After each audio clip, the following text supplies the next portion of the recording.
บัดเมียหันโดยบัดแม่บักกับเพื่อสาตายกะยาบอกว่าโอ้ยสมบูรณ์ผักแต่เจ้าน้องมึงเนาะไอ้บ่มีในดวงใจอีสันบ่ไอ้บ่มีให้เจ้าหรอกเมื่อตัวไอ้กับพี่เท่านั้นล่ะเดี๋ยวนี้อีเมลเอาใคร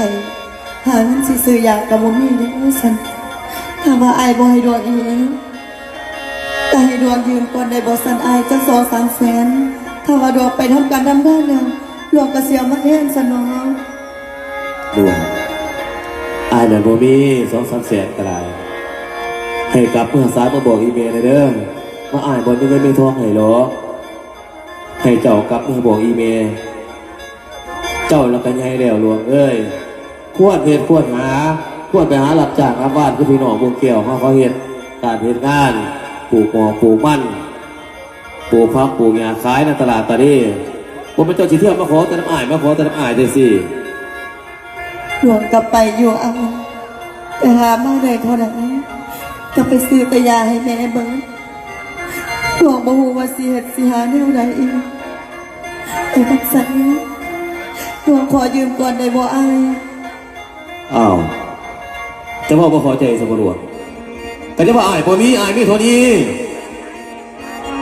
ไอ้บ่รู้ต้นแม่ของเฮาซั่นบ่อ้ายคันมีอ้ายบอกแล้วพ่อเขาบอกกับแม่พวกเขาเพราะว่าเจ้าใหญ่กันเบิดแล้วแต่ละคนอยู่เฮือนมาแต่ละเทื่อบ่มาดีมาขอเงินไอ้หาก็คือกันใหญ่จนหมาเดียวกดบ่ถึงแล้วแม่อีสาวสิเว้าให้ยังให้กูเจ้าน่ะเป็นอ้ายมูควรเหตุควรหาควรเหตุควรทำมันสิเที่ยวมาขอเงินเธอน้ำนอเจ้าเป็นผู้ใหญ่สิสมองมาปัญญากล้วยมึงอย่ามาสีหนากูปั๊บจะเว้าให้กูมึงกูเล่นอีแม่แล้วเป็นผู้เล่นกับหาเขาไม่เป็นกูพออีหลังนี่หาคือบ่มีมันจะมีจะได้กลัวเราหรอเจ้าเป็นอ้ายมูหากูดีไปพากันเมื่อซะอย่าสิมาขอเงินขอคำกับข่อยขอเขากับข่อยคันนี้แม่พอแต่กูว่าหลอกไซกูสิบอกเพื่อนว่ากูขี่กูจะเป็นมาเฮือนมึงกูจะปีนไผ่จ่าไหนมาเป็นผู้บ่หาอีแม่แล้วบ่พากันเมื่อหรอไปรวมกันยายเป็นสาวแล้วอย่าเทียบมาขอเป็นคนอื่นท่านเมียกูบอกกับเมียพ่อเมียกูว่าแต่แล้วก็มึงพ่อคนเมียเนาะมันจะคนอยู่เพื่อนจะคนมันก็3-4 คนอะไรเห็นจะได้สนามเนาะก็เบิ่งตีหลอกนี่ก็เบิ่งนี่มันให้มันเหตุการณ์พวกนี้มันจอยมันไอ้เบิ่งนี่มันเอาดิกลับเพื่อนสะดวกไปอย่ากลับไปเหยียบเพื่อนแล้วนี่อย่ามาขอก็ดีไปสั่นแล้วคันบอกไอ้คำสั่นไอ้บุรุษก่อนแม่กูสุดมันจีตูนี่สังเห็นบ่หันอินล้างใส่หันฮีแม่มันถูกคำพูดฮีแม่จะคำพูดใช่บ่ตูทีมเมื่อไอ้ฮีแม่หันมันบุกพูดบุกขึ้นเนี่ยตูทีเราทีมแล้วได้ฟังไปข้ามือว่ากลับเมืองซ้ายมันไปพูดหู้เข่ามันบุกพูดหู้ออกแล้วได้ฟังไปข้าไอ้คน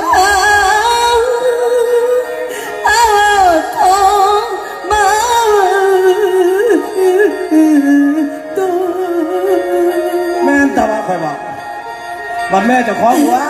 ที่ตายก็ปล่อยให้ตายวันเนี่ยไว้เลยเนี่ยไปเด้อน้องมาขอเงินไว้ดีเก่าโอ้ยไอ้อัดเลยข้ามาบ่มีดวงจักอยู่ฮะข้ามาบ่มีจักอยู่บ่มึงจะเอาให้นะพวกมึงใหญ่เพื่อเดียวใหญ่เพื่อเดียวพวกเห็นพวกหามึงจะเอาให้บ้านไปกลับบ้านนอกมึงไปบ้านไหนเมื่อเท่านั้นอยากกินก็จะเห็นจักคำดิจะเห็นจักหาดิลายเงินมาดีไปพอดเดียวถ้าเรื่องเดียวบอกอ่านไ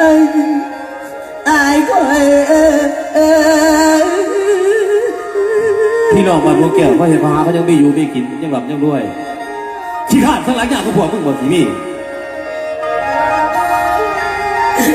ไปเด้อน้องมาไอ้ดอกตีเจ้าข้าเมื่อใส่ไอ้ถ้าได้คือนะถ้าลองจะเมื่อไป เมื่อ โอ้ย เราจะเที่ยวกันไปเดี๋ยวนี้ สะโพกกูโตเคลื่อนหาขันมึงโอ้โหโตกูนี่ ลาได้ลาดองดีไอ้สัตว์ มึงเสียหายเฮ็ดอีหยังกินก็ได้ จะสิบโอ้ยคนเดินไอ้เพิ่น ต้องเพิ่มตัวเองตัวว่า เสียหายตัวเอง ผู้เขาบ่มีกินแต่พากันเห็นกันหาไม่ได้เชื่อมาขอแต่ทำไม เมื่อเจะแล้วมาตีมึงอีกมึงแหงจอยหัน โอ้ยเด้อน้องมาอาศัยโอ้ยทางตาผ่านได้ดีโอ้ยลงเบิ่ง เป็นพวกนี้นางมันบอกแหละแค่ทีว่ามึงมีแน่กะไซตะบาแม่ก็ได้สิปล่อยให้เราตายสิบอก ละท้องละมันทั้งใจน้องโดนใจน้ำตาล้างน้ำตา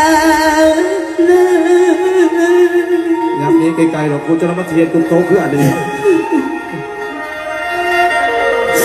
โอ้ยเด้อน้องเบิดความหวังนวดเถื่อนโอ้ยทางอายมานาเด้อ อย่าเอาน้ำตามาอ่างอย่าเอาน้ำตามาอ่างกูพวกขี้กันสันหลังยาว เมื่อมันสิหายหาพ่อมึงบอกอย่างนี้ ไอ้คนใส่ ไม่ได้ยัง ไอ้พวกตอนแม่ของอีดีสมบูรณ์ อีเม่บอกมึงฟังกูบอกให้ดีเด้อหูของมึงฟังกูบอกให้ดี อีเม่จะเพื่อนเท่าๆน่ะ มึงอย่าเฮ็ด เป็นขบูจะสวงจะเศร้าแท้ใครตลอดใครพอเศร้าก็มันตายด้วยใครพอเศร้าใครมันตายด้วยจะเพื่อนอีเม่น่ะ อียักษ์พอมึงเบาให้แม่ตาย เออ โอ้ยสมุสาขอบคุณเถอะนะปักปอบขัดมึงเลย กลับเพื่อนซะ